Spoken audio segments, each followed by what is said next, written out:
இப்போ இஞ்சி தூக்குக்கு நம்ம கடாயில் நல்லெண்ணெய் ஊற்றிட்டு நறுக்கின இஞ்சி போடணும். இதை நம்ம ஆற வச்சு அரைச்சிடணும். அதே கடாயில் நல்லெண்ணெய் ஊற்றிட்டு வெந்தயம் கடுகு போட்டு பொடியாக நறுக்கின வெங்காயம், பெரிய வெங்காயம் 3 போடணும். கூடவே சின்ன வெங்காயம் இடித்து போடணும். போட்டு நல்லா வதக்கணும்.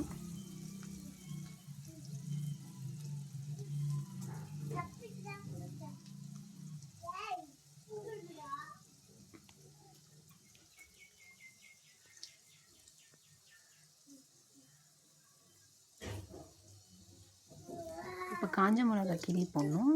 கருவேப்பிலை கொஞ்சம் போடணும்.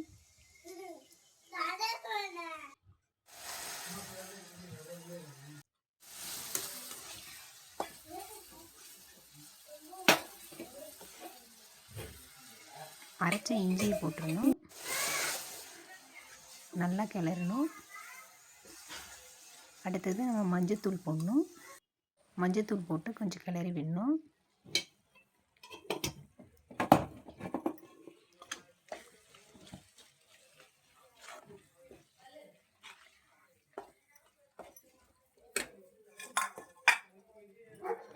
இப்போ நம்ம காஷ்மீரி மிளகாத்தூள் 1½ ஸ்பூன் போடணும்.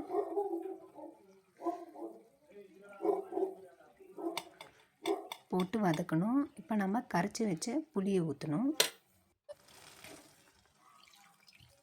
நல்லா கொதித்து எண்ணெய் பிரிஞ்சு மேலே வந்த அப்புறம் நம்ம வெல்லம் போடணும். வெல்லம் போட்டு ஒரு கொதித்த உடனே இறக்கிடணும். தேங்க்யூ.